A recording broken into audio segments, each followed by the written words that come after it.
Our project is called Tutor30, and the objective of our project is to assist the United Way in recruiting tutors for the Schools of Hope program, specifically looking at ways to encourage businesses to allow their employees to tutor during working hours.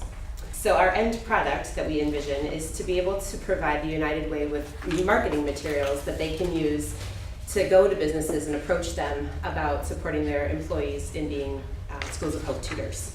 Schools of Hope was started from a civic journalism project that really began between the Wisconsin State Journal and WISC, our Channel 3 affiliate here in Madison. They started with a civic journalism project, and they looked at various areas of the industry in Madison and Dane County to figure out what was going on, how things were changing dramatically in 1995.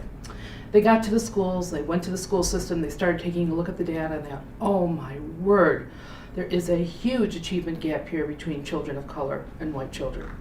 And they're extremely concerned about it. And the editor at the time was just devastated by it, actually. And he called United Way and he said, I can write about this problem. He said, but I don't know what to do. Can you do something about this problem? And so United Way said, well, sure, we'll at least take a look at it. And of course, we did the first thing that all United Ways do when faced with a problem. We formed a committee to take a look at what was going on in the school district, take a look at the data that they had found, and determine that, wow, we do have a tremendous achievement gap. It exists at every level, it exists at every subject, and we were greatly concerned about it as well. As we started over a year-long study about what we might be able to do about the achievement gap, we came down to the understanding that it was really important that children learn to read by third grade. If they don't learn to read by third grade, then they're going to have a very, very difficult time reading and making that the learning opportunity that it is beyond third grade. And so it became important to us to make sure that children were reading in a proficient or an advanced manner by the end of third grade. We set a goal for ourselves back in 1996 or 7 at this point, and we set a goal for ourselves that we wanted to reduce the achievement gap in third grade reading. And at first the gap got worse, and then gradually the gap got smaller and smaller and smaller. And by 2000, we said, wow, this is terrific, we're making good progress on that. We set a goal for ourselves to eliminate the racial achievement gap by 2005. But in 2004, we had eliminated the racial achievement gap at third grade reading. And then Superintendent of Schools Art Rainwater then declared to our board, he said, you can no longer tell whether or not a child is going to be proficient in reading based on the color of his or her skin. We had a little girl in kindergarten whom the kindergarten teacher had identified as needing help from a tutor.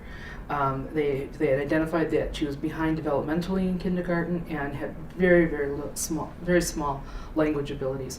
And so the kindergarten teacher indeed lined her up with a tutor who came in once a week, as the model has us do, and work with this little girl for about 15 or 20 minutes once a week.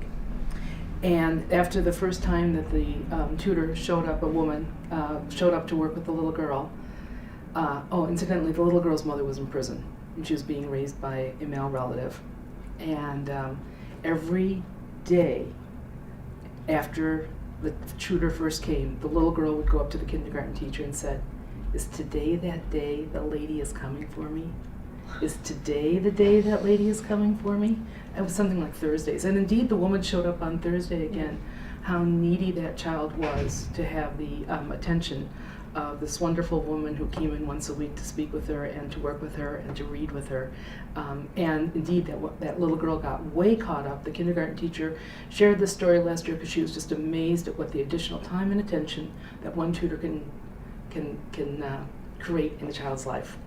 The achievement gap is any gap that we see in scores between the achievement of children, the achievement of students, between any particular targeted groups. There's actually 3 achievement gaps. There's a gender gap between men and women are outperforming men. Even more women going to college is one of the things that we might talk about. But then we're also talking about the socioeconomic gap and the racial achievement gap. And United Way is particularly concerned about the racial achievement gap because we don't want to see a gap between those students of color and our white students.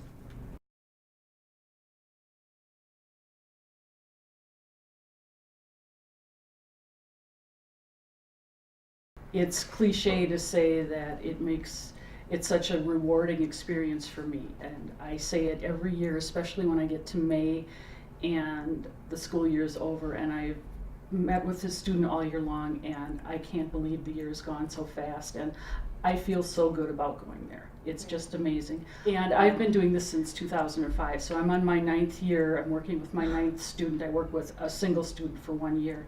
And I pulled out this thank you letter, and she says, "Thank you for coming and reading with me. I had fun reading Harry Potter and working on ocean animals with you. You taught me how to stop at periods, read more clearly, and not to stop in a sentence. You helped me by putting a piece of paper under the sentence, and that way my eyes could follow along while I was reading." It's something that simple, but it's something that I was able to show her, and she picked it up. And that little thank you letter, I'm like, okay, I'm going back next year. I'll do this again. So I go on Mondays this year because that's what works best with the teacher. And some Mondays it'll be getting into work, and it's so hectic, and you just think, I can't leave here for an hour. I leave for an hour, I come back with a completely different attitude. It gets me away from my desk, it gives me a new perspective, and having employer support is huge. It is just absolutely huge. I don't think I would do this if I didn't have their support. Right. I don't see how it would be as rewarding as it is. And do any of your other coworkers tutor as well? I'm kind of the one who goes around going, you should really come to Lincoln. And that's how I got involved. A coworker said, we need an alternate today. Could you come with us? I've been going ever since. When I was in 3rd grade, my family was in some tough financial times, and there was nights when we didn't have electricity in our house because we couldn't pay the bill. I fell behind in reading, and my 3rd grade teacher, Miss Navasker, took me under her wing and spent time with me after school so that I could get caught up and stay caught up. I went to college. I now have a great career, and I work for a large company, and it's part of paying back to what was offered to me by that tutor, that mentor, that meant a lot. Fundamentally, education is what sets up a child's life, and it doesn't necessarily have to be a socioeconomically disadvantaged child that needs this. My son in 3rd grade couldn't read at the 3rd grade level, and despite me reading with him, it wasn't until a tutor came in and really he saw that somebody else saw that he was important, and that's really when he learned to read. And as an aside, it was an American Girl book. He loved American Girl, and once he found something that he liked, that's when he learned how to read. So yeah, Tutor30 to me is it's less about even the tutoring as it is about consistent, stable environment with a child for 30 minutes a week.